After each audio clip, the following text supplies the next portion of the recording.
Bill asks, if you take my max power but erratic forehand, what is the best way to improve it? Is it A, work on technique, etc., or B, stop trying to hit it as hard and dial it back to 70% or so?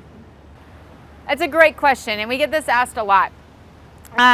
When you are trying to work on something, so if you have a forehand that's really sailing long and you just feel like you can't really keep it in the court, can't keep it in the lines, the first thing to look at is video analysis. So break out your iPad, iPhone, whatever tablet you have, and video yourself. Make sure that your strokes are looking good, that your technique is looking good. Kind of go through all the points. Look at some of the videos we put out on the points that you can go through, especially like on your forehand, Andy, and make sure that your technique is looking pretty sound. If that is the case and your technique's looking pretty good, then now it's time to really focus in on, is your quality of ball good? Is your height of the ball good? Is your topspin good?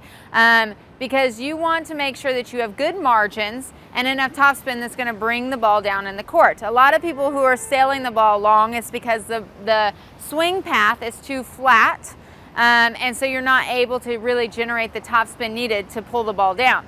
A lot of people think topspin actually makes the ball go faster, but it brings the ball, because it rotates. I'm going to use my big ball here. It rotates this way and brings the ball down inside the court for you. So that way you can keep that margin and still make it in. That's how, like, Rafa has such a heavy forehand, so his ball is coming with a lot of speed, but because of that, it's still going to drop in because it has so much topspin.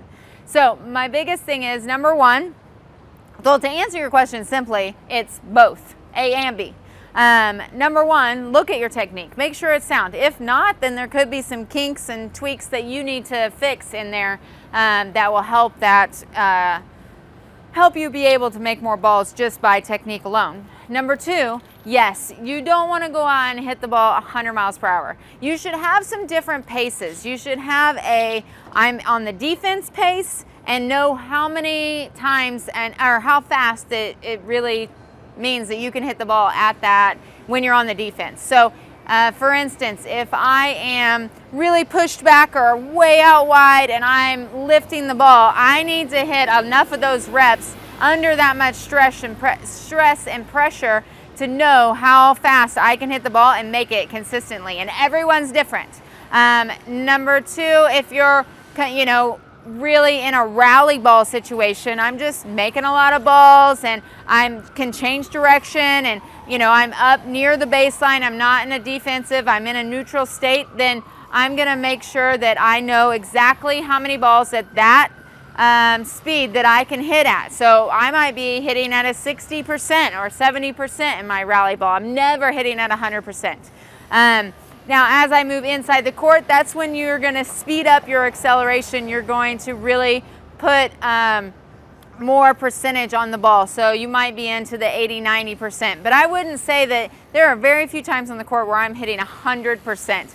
And I think that's a huge mistake that a lot of players make, is you're hitting at the baseline, you're hitting a rally ball, cross-court rally, and you're trying to hit the ball way too hard for what you're doing. I cannot hit the ball in a rally situation as hard as Rafa, and I know that. But I know at my level, at where I'm at, and me hitting the ball, I know what my consistency pattern is and what speed I can hit the ball, and that makes a huge difference when you go out there and play. Knowing your own game style can make the difference between whether you win the match or you're making a lot of errors and losing the match. Thanks for all your awesome questions. We really appreciate it. If you have a question that you would like us to answer, make sure to leave it in the comments below, and we'll get to it as soon as possible. Thanks for watching.